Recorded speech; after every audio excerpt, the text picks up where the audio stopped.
Hi, everyone. Welcome to a She Leads conversation. Hope you're all doing well on this chilly Cape Town evening. And I'm not sure what the weather's like in Joburg, but today we're very fortunate to have a special speaker with us here today. Her name is Thato Belang. And Thato, just a little bit about her.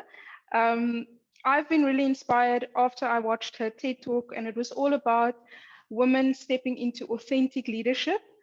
And ever since then, I've been hooked on her message, let's say.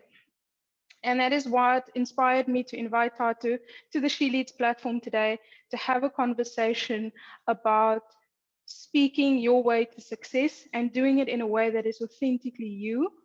Because we all know that that journey to showing up more as yourself, it really is a journey. And whether that is, you're faced in a difficult meeting or you need to show up and share your idea or message.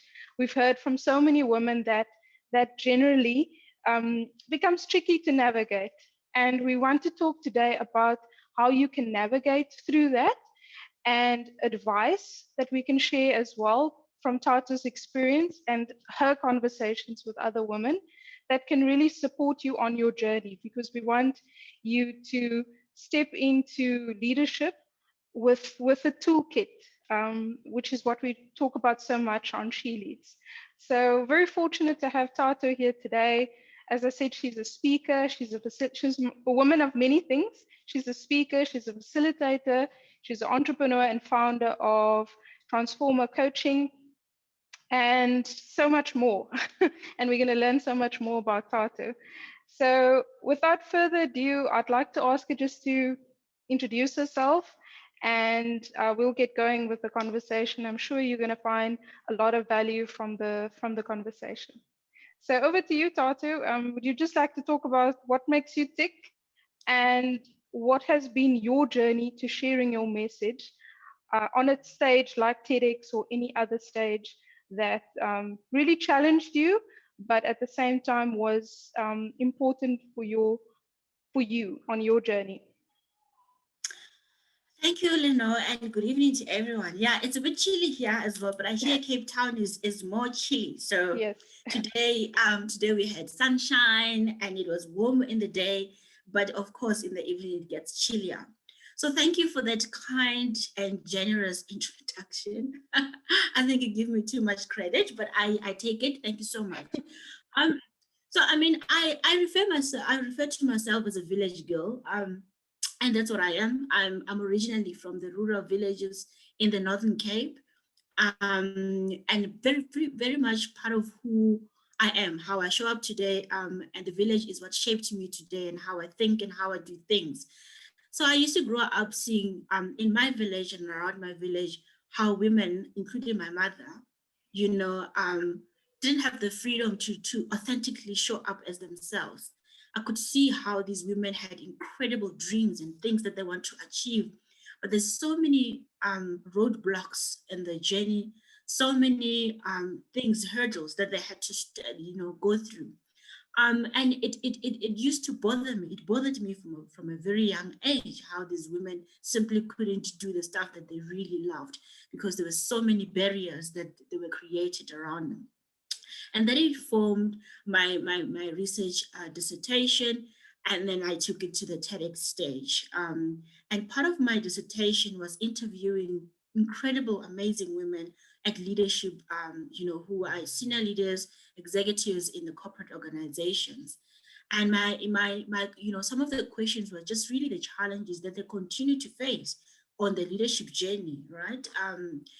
Stuff that they continue to battle and grapple with in the boardrooms, in trying to uplift one another as women, and how they navigate in sort of these spaces to step forward and to step into their power. And authentically for me, and I was honing in authenticity. We all know that the boardrooms and the corporates has predominantly been masculine, right? And the energy has been masculine. And how then do we shape a new narrative? How then do we step into those spaces authentically ourselves, embracing on some of our inherent feminine energy and qualities and values that we bring so beautifully into the table, and so my argument has always been around that, and that led me to then, to the TEDx stage and the many work that, some of the work that I'm involved in. I've always said that I don't want my research to end on the dissertation paper when I submit my master's degree. I said I will continue with this work wherever I find myself. So that is me. I'm passionate about people development. And until I had my son, it was generally for women and girls. But I realized that and that there is possibly an opportunity to have a collective a view, to have a collective discussion, to have collective efforts in really dealing with these issues. Because if we have a women forum and it's just women talking, we preach it to the converted, right? We Yeah. need that different view to come and say, hey guys, try and understand us. This is what we bring. And perhaps if they see things from our perspective, things will start to change as well. Perhaps when they see how their behavior, which sometimes is not, it's not in a way to hurt us, or it's not manipulative. It's just how they have been brought up. It's how society created these rules, Yeah. and the culture of these organizations. But perhaps that awareness, will create that, that um, realization that how their behavior and some of the language they use, how they implicate and impact us as women. So yeah. That's amazing. So, if we start from the beginning, and thanks so much for sharing your journey. If we start from the beginning, can you tell us, as you were progressing towards the TED Talk, right? And I know Hmm. from experience with a TED Talk, there's quite a grueling process that you go through to make sure that your message resonates.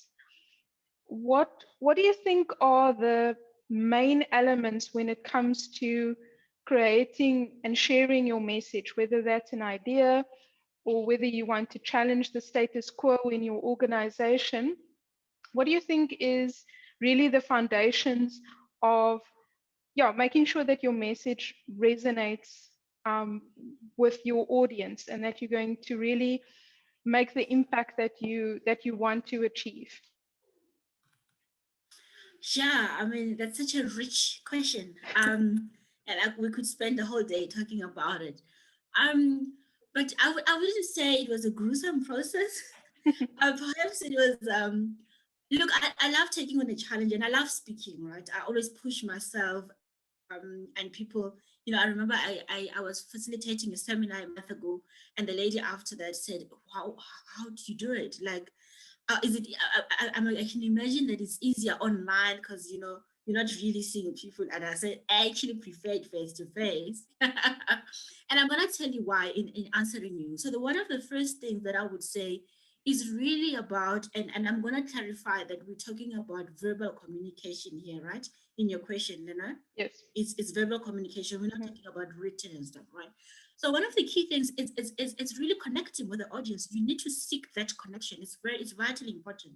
And a connection is not just about, when normally, in this facility, when people do basic communication courses or whatever, they will say you need to make sure that you engage, scan the room, and look at, engage. If you are scared, find one person that you can lock your eyes to, and then they will make you relaxed and comfortable. I'm talking about true connection here, that you are talking to human beings and you need to recognize and acknowledge that. You're not talking to, I don't know, but you're addressing human beings, and there's a real need for your message at that time. There's a real need. There's some questions that you want, that you're seeking answers to, or you are informing, or you're imparting your knowledge. So you need to connect with these people in order for that message to land in that way. So the first thing that you want is really connection, but that's only that will only come if you are also connected to your subject or the topic that you are sharing. If you are removed from that which you are sharing, it's going to be clear, it's going to be obvious, it will come across as such. So you need to first, obviously, so what I'm referring to here is then the prep work that needs to happen before you even step onto the stage and start talking to people and communicating with people. So if you're delivering a message that you are clearly removed from, or you're not connected or passion, that will come across, because it will just be like, you might as well switch on the radio and people will listen to it, right? So that is the essence and one of the important things that should happen. And then obviously that leads to now how you engage with the audience. It's not really just about me standing there and delivering the message. I need to engage with them. I need to check, if they're hearing me. I need to, though obviously this is now where the eye contact thing come in. This is where you need to pause and see if the message is landing well. If you're asking a rhetorical question, if people are like sort of pondering on it, make a joke. So that is kind of the engagement, to say that I'm not talking at you, we are engaging. Although I'm talking, but I'm not talking at you. There's a huge difference in terms of talking at people and actually communicating with them, and delivering a message. So those are some of the first key things that I would say. And then obviously in engagement is the tone of your voice, the pitch of your voice, and the sincerity that you bring to what you're talking about. A good friend of mine who's also a speaker likes talking about a dissonance between it's a speech dissonance, where what I'm talking about and my tone of my voice and my facial expressions are completely not aligned. You can't be sharing a sad story and I'm busy smiling, and so there has to be and it goes back to that connectedness to your topic that I'm talking about, but I'm talking here the authenticity thereof, your genuineness in delivering that message. And then the structure of your message, right? So always ask yourself in any situation when you have to, whether it's a presentation, whether it's in a meeting that you're giving feedback, whether you're running a masterclass, anything. One of the first questions is, what is the purpose of my message, of this talk? Am I seeking clarity? Do I want a decision to be made? Am I just making, informing people or something? I'm just conveying a message. What is it that I want from the audience? And that needs to be clearly deliberated. So when we do the masterclass, these are the things that I will delve in, to look at these things. So we'll delve in more to say, how do you structure your message? How do you make sure that your message lands? How do you make sure that you understand your audience, and how do you deliver to different kind of audiences? Because that is quite important as well. So yeah, that is part of the prep work and then the delivery of the message. Yeah. Yeah, what stood it out really for me, what you broke it down into very basic terms about the connection with your audience and checking in with your audience. I also had a conversation with one of our members, and she said the reason that she is fearful about speaking up is because she's afraid that that person would look bored, for example. But I mean, that allows you to be a bit more agile during your talk and kind of check in with yourself. And like you said, perhaps adjust your tone or throw in, I don't know, something that is going to, resonate or make people feel more comfortable before you continue your talk. And I think, like you said, a lot of the structural things around your message, we can go into more detail in the masterclass that we're thinking.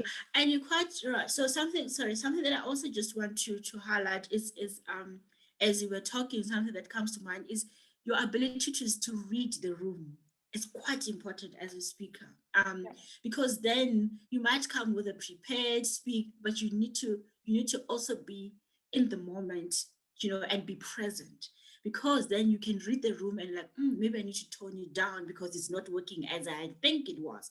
The audience is not really reading it well or taking it well. So you need to read the room. That's connecting that. You need to be present in the room. And if it's not working, tone it up, tone it down, or throw in it a question, that check-in that you were talking about. Because if you see that something is not working, and you will feel it, right? As you get used to the talking thing and more over time, you will feel that this is not landing.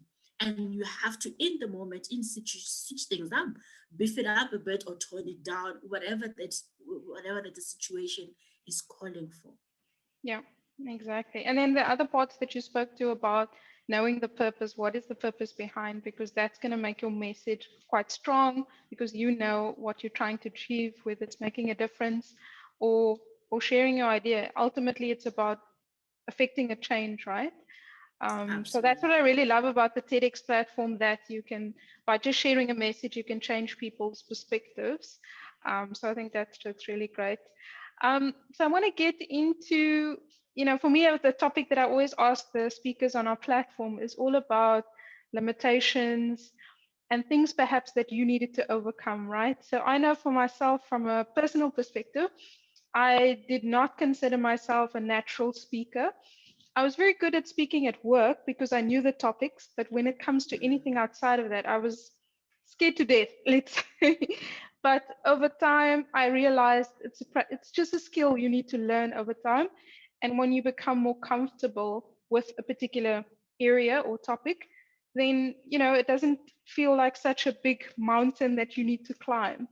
So I'm Mm. interested in what you have seen as some of the limitations for women and what you've experienced yourself and how you went about overcoming that so that you can take that stage or share that message.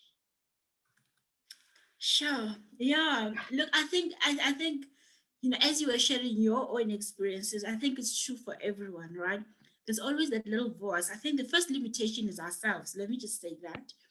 In most situations, our first limitations are ourselves, even before we step into the world and we get judged by others. So that little voice in your mind that says, "Ah, really?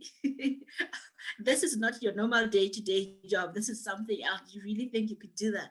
Um, and yeah, and I think there are lots of those limitations. Women, the biggest hurdle that women really need to overcome or deal with, it's just the ability to be heard without being undermined. Mm, um Sadly, a lot of women still go through this in many corporate organizations and in societies, in our communities. Women are still just dealing with, can I just be heard for what I'm sharing, and not the fact that I'm a woman, without being undermined. And there's a lot of underlying tones, there's undertones that surfaces as women are talking. Um, and in my research, I was telling the other lady that it was in my research 2 years ago, 2.5 years ago, that I came across a terminology called mansplaining. And mansplaining is simply that when you're talking, then men explains or talk over you, or they explain the same thing that you just said, and it suddenly makes sense, just because it's a male who's saying that. So it's the first hurdle. So as a result, if you're not naturally a speaker, as you say, I'm not naturally a speaker, or I'm not confident to speak and stuff, when you get exposed to such behaviors, then of course you're going to withdraw. Even you're not going to be stepping up and say, hey, I want to speak. And that's because the space is not safe for you to do so, right? The space is not safe for you to be vulnerable. The place is not safe for you to make mistakes, and be authentically you. You're very much trying to be like that one. How about if you step in with yourself the way you are? And it's okay to make mistakes, right? Knowing that nobody gets it right all the time. And I mean, you have incredible, powerful global speakers who say, I still get the nerves when I get on stage sometimes. So it's about acknowledging that. For me, this is a way of getting away, right? But definitely, the ability to be heard without being undermined is certainly something that we grapple with. Um, and then I think how also we can come around is, as I said, if you do more prep work, then you come across as credible, right? Your confidence obviously come naturally when you're prepared. Like as you were saying, you would not be comfortable with something outside of your work. So it's about firstly challenging yourself to learn more about different subject. Once you learn that, you're like, okay, let me practice in a safe space. So you call your family and say, hey, I want to practice this with you. I've got this new topic. It's challenging to me, but I want to go for it. I want to try. Can you be my dummy audience? yep. Practice audience, and then you practice. That's a safe space, right? That's a place where you can be vulnerable and you gain confidence more and more. something stupid that I used to do all the time, all the time. And I think to an extent I still do is the mirror. You know, it sounds so silly and simple, but it works. I look at myself in the mirror while I'm talking. I look at how my lips are moving. I listen to my voice. I record myself over and over. That's what I did, at least for my TED talk. I recorded myself all the time. Every time somebody visits, I'm like, hey, thank you so much for visiting. Please listen to my TED Talks. Like, you've got the privilege of listening to my TED Talks before it can, you know, because I had to practice and get, you know, practice and practice. So nothing is going to come for free. We have to challenge ourselves all the time. Even when you become the speaker, you always elevate yourself, put, you know, move the challenge, move the needle and say, now I want to do it this way. Now I want to increase this one. Now I want to do it this way. So it's about really challenging yourself, but knowing that you are the only one that you can compare yourself with. There are many speakers out there, but I believe that I have something unique that I'm bringing to the table. And if I believe in that, some people, I will have an audience. There's a space for me. So it's really believing in yourself and working with yourself to continue to improve on yourself. There's nothing wrong with watching other TEDx speak, incredible speakers, to learn a lot of things from them. But then the minute you start comparing yourself with them, it's when you lose it, because then you stop focusing on yourself. You become impatient with yourself, and then you look at all these barriers that we all know are there, but then you, instead of looking at them as challenges that can make you step up, then they just derail you and deflate your spirit. So yeah, I hope that answers the question.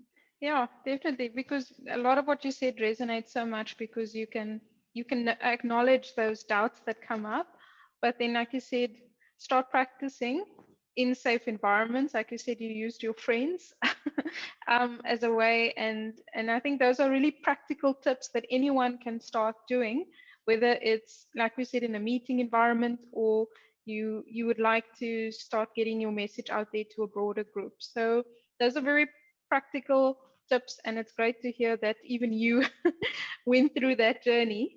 So we see the end product, but I think it's also nice to see what went on behind the scenes in that case. Yeah. So yeah, Tato, if we had to just continue on that train of thought, you spoke about some of the hurdles that women face. Some of it is environment, some of it is historical, that's sort of lagging behind in corporates. Yes, there are new leadership and thought leadership coming through from that perspective. What else do you think, from your perspective, when it comes to this space of speaking up and sharing your message, women face in terms of hurdles or barriers that they need to overcome? Or do you think it really just is our belief in ourselves and knowing that we have an important message to share, and we are going to bring that unique perspective? Do you think there are other things that we need to consider as well? Other things that we need to consider to become better speakers, or to build the confidence. Yeah, to build the confidence and become better speakers, or yeah, just take on those opportunities at the end of the day. Yeah. Look, I think if you are in a space where, like, for example, in a work setting where you work with people every day, that credibility really is important, because if people start believing in what you do and in your work, and you are credible, people do tend to listen to you, even if you're not such a good speaker, you know and if you're authentic in yourself. I mean, I'm repeating everything that I just said, really. But I believe so much in that. But also, there's something powerful about telling stories in everything that we do. I mean, it's something that I'll outline in the masterclass as well. If your message is just bland, if it's just bland, it will be boring, right? But if it's in a story form, and if you always bring you in it, then it's relatable. You need to make sure that your message is relatable. I mean, I used to write articles for my local community newspaper. It was a local free community paper, and every month I would write an article about different subjects. And how I structured my articles, it was like, in the middle of it, I would bring me into the article. Irrespective of what it was, I would bring me and my relatedness to it. And this is how people then connected to that. I think people looking forward to sharing more about my story, little bits about me. So I believe that stories are just powerful and we can use them in every way. So just now you've got a presentation to Exco about, even financials. You can build stories on presenting. Financials are boring, right? So you can build a story around financials, a story about the numbers at the end. You connect that, whatever you opened at the story, you connect it at the end with the story, not as something that you read and you just blah blah. You need to be, as I said at the beginning, connected with a little bit of you in it. Tell a little bit of story about yourself in relation to what you are sharing, so that people can actually believe what you say. Make it believable and related. So yeah, that's what I would say. Yeah, I think But that's also Lena, is most of the time people see speaking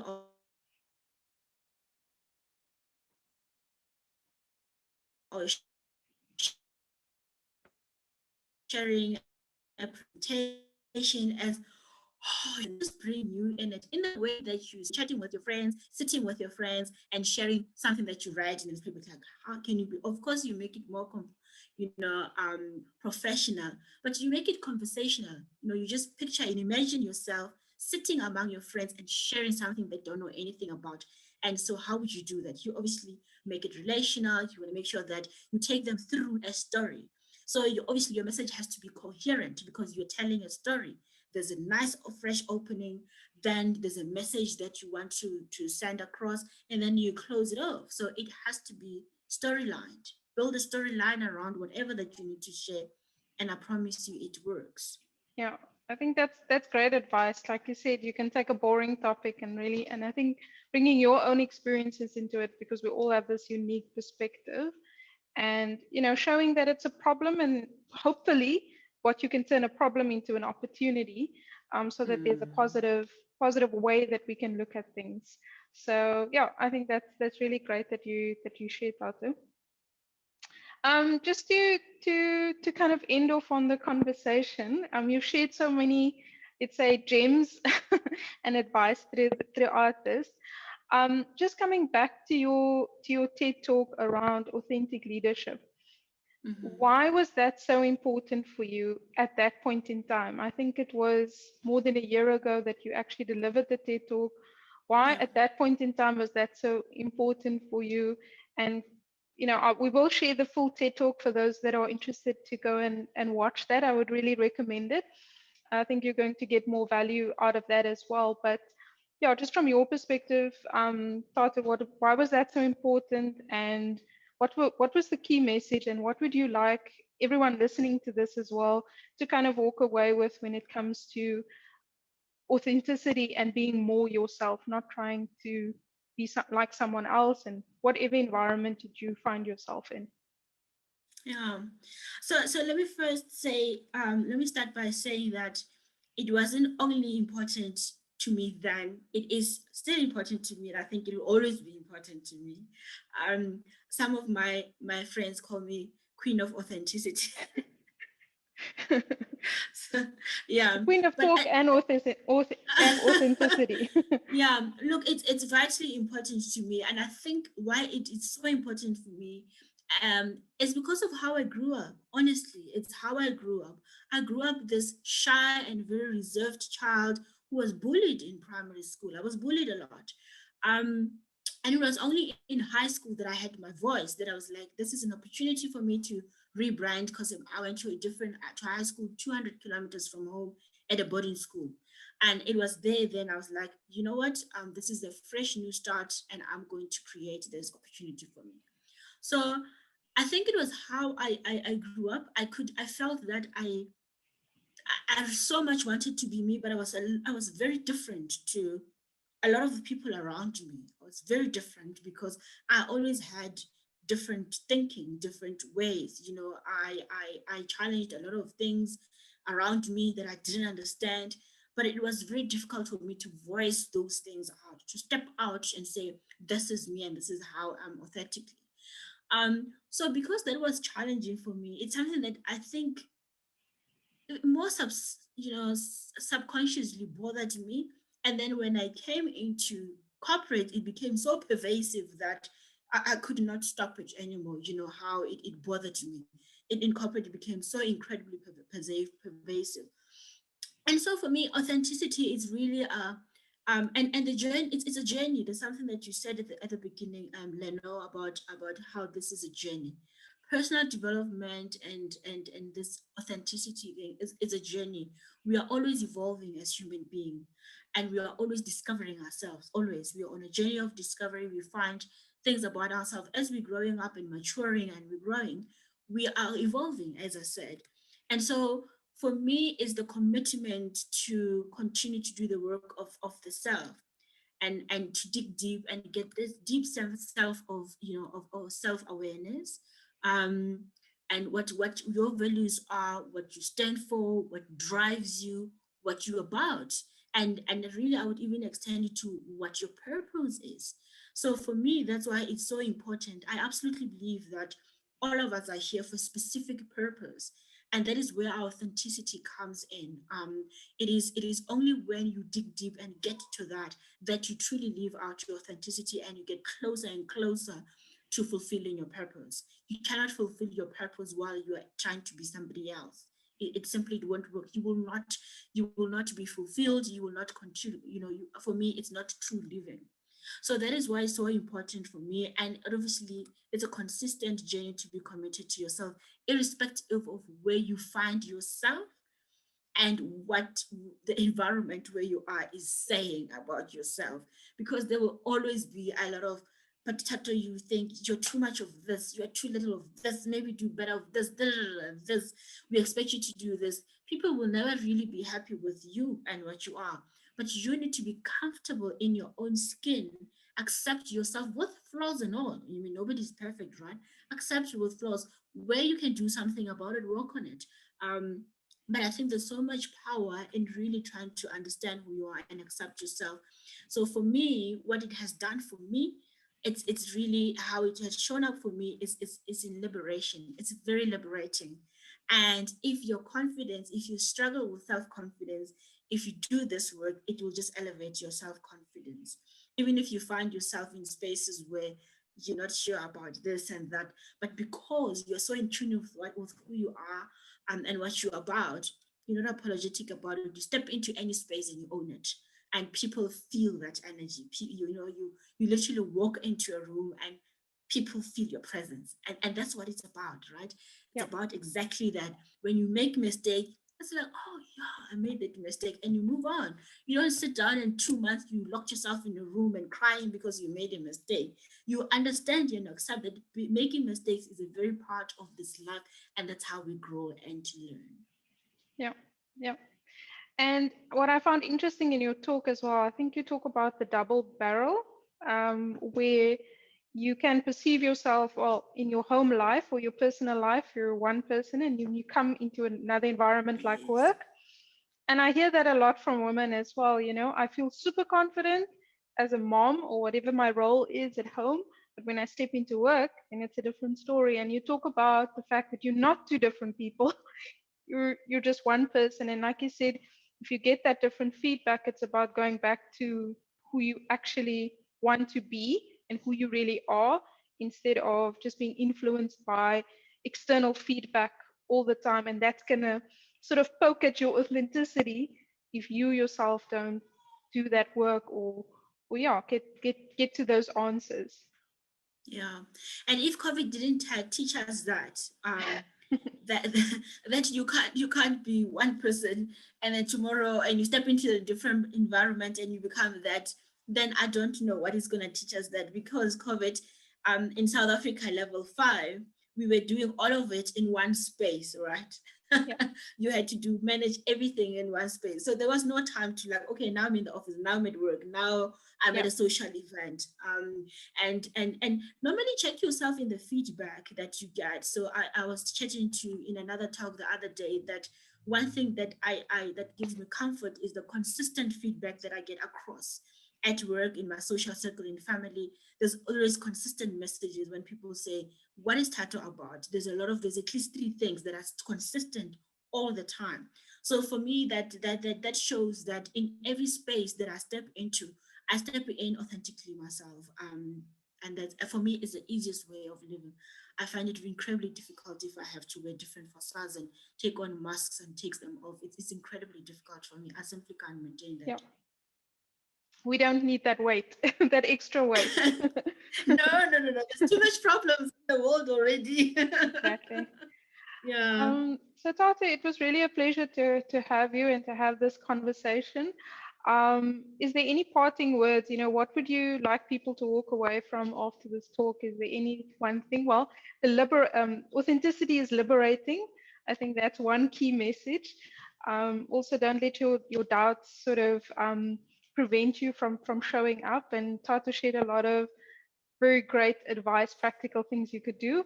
But anything else that you'd really want to share as a key takeaway of this conversation? I think I would just say, and whatever you put your mind to it, you can absolutely do it. If you can see clearly in your mind, um, and if you can, I always say that if you can see it very clearly in your mind, and if you can dream it, and then you can definitely feel and touch it. If you can feel it, if you can see it in your mind, you can feel it, then there's nothing stopping you from realizing it and touching it. And speaking is also that, you can't get you can't get through all the hurdles and challenges to speak. If I could do it, anybody can, trust me.